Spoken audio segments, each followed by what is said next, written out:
we're back at the arena in San Juan for the start of set number 2. Before we get to set 2, set 1 highlights. Dominance in terms of attacking. Ang daming, also, in terms of blocking, no, makikita natin yung 3-man block ng Lasal na pilit iniiwasan ni Coach Nes. In fact, he mentioned that to Jose na you know that there's a 3-man block for Lasal, no? So dapat nilalabas nila yung play nila. It should be on the wings of the front line. And that's something that we will be expecting from FEU. We know that we talked about the results of set number 1, 25-16, to be lopsided, totally unexpected, and we know that FEU will make the necessary adjustments. So Lasal just has to keep playing the same game as Coach Ramil mentioned in their last huddle. That's right. Now, I think what FEU just needs to focus on for the second set is their defense. Kailangan lahat ng reception, in terms of reception, dapat lahat eksakto sa setter. In terms of defense, they just have to keep the ball alive. Tama ka dun, Ann, because pagdating sa opensa, alam na naman ng FEU kung anong kailangan nilang gawin. They just have not had the chance to really showcase their talents and the offensive threat that they are. And that's what we're going to watch out definitely for the second set here. And you know, one more thing, I keep on saying this, pero ang FEU is a team that starts off slow, pero sa bandang huli, umaarangkada yan bigla. So, dapat hindi rin magpapakasigurado ang Lasal. And a fair warning for Lasal, like you mentioned, there is a tendency to become a little complacent and medyo comfortable with the lead. So, baka magaling magnakaw ng lamang ang FEU, especially when you least expect it. So, with that kind of profile, we would be surprised if this particular matchup goes the distance once again and we get to 5 sets. Looking back at the history of these two teams, the first encounter was won by FEU early back in December. And last time they met was the end of the regular season, just a couple of weeks ago, where Lasal naman won in 4 sets. And we are now in set number 2. Martinez here getting ready to set for Lasal. So, brother. Nakis. The opening salvo there. Almost rejoicing too early. Buntik pang mabalik ng Lasal yun But you see, if only FEU can receive this way consistently, ang ganda ng reception, eksaktong-eksakto kay Jose, they are able to execute excellent plays. Jose now with the serve. Cruz finding a hole there. Jose could keep that ball in play. And a good idea also for Cruz to target Jose there. She's a setter. Parang as much as possible, she doesn't want the first ball, di ba? So tama yung ginawa ni Cruz doon. Mila Santos now with the serve. Bianco finds going there. Nice dig. One block by Rachel Andakis. Another way she knows how to score. Offensive blocks. Very well read that time. Tignan mo to, naiwan siyang mag-isa sa net. Perfect timing. Oh, grabe. And that's experience for you. Pagka nakatikip kayo at makarinig kayo ng biglang nagsisigawan sa arena. Alam mo na may ginawa si Rachel Andakis. Bar none, she is the most popular player in the UAAP.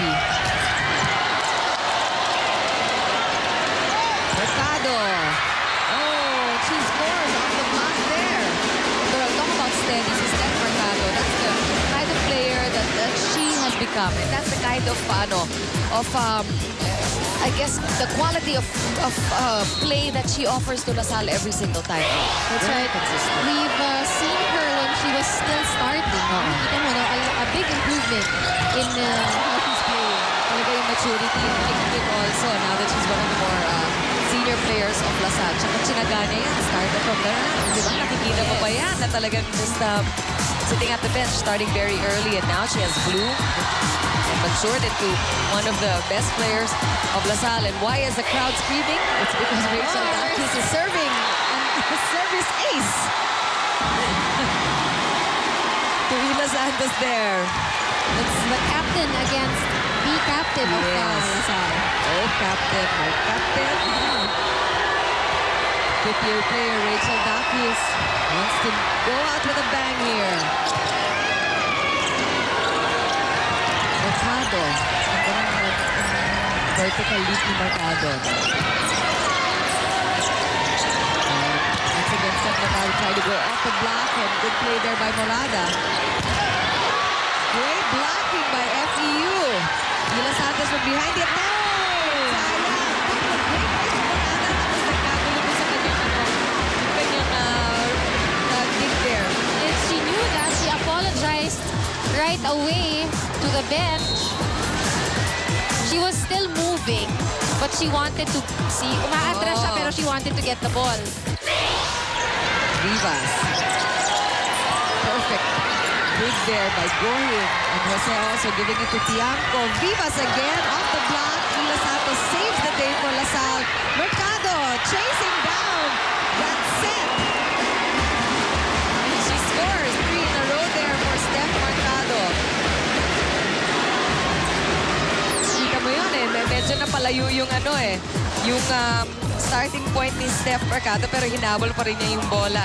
And I think for outside hitters, that's what is important. The way you adjust to the kind of set that you get. Because as an outside hitter, you won't get perfect sets all the time. As a matter of fact, daming bola dyan na kapag receive, saka ibibigay sa'yo. Kapag perfect yung reception, sa center spike. Yung sa mga quick.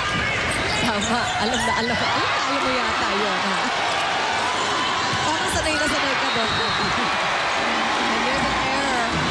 Mila Santos acknowledging the error there. This is certainly closer now. 5-5. Although, remember, the first set started out like this. Very even.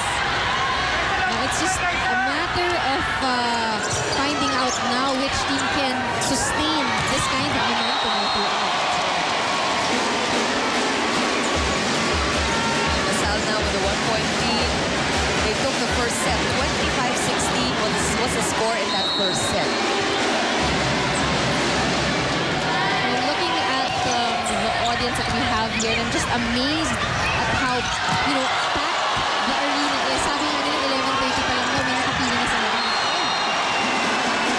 Talagang naglaro pag ganyan ang audience mo, di ba? That's why you can see that really these players are all fired up as we take a look at this open spike.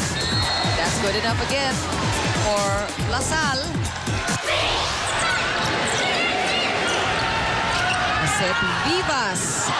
Great block, great coverage by Jose. Vivas tries one more time, finds Gohin.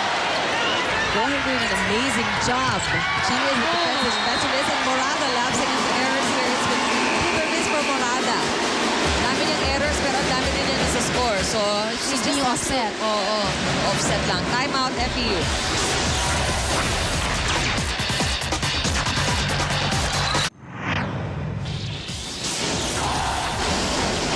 We're back with you here at the jam-packed and very noisy arena. Well, because it's already game 1 of the women's finals between the DLSU Lady Spikers and our defending champion, FEU Lady Tamaraws. Now, Coach Nes Comilar earlier talked to me and said he's confident that they have the advantage to back off game 1. He told his players, we've been here, so the pressure should be on the side. Mas buo daw sila ngayon with the addition of Cabana and Hilario, who were injured the last time they played the Sun, and these two could provide more defensive power for FEU. Mr. Anton Monterola also had words for his team, and this, according to Coach Nes, gave them more confidence. After all, for Coach Nes, this game isn't all about strength.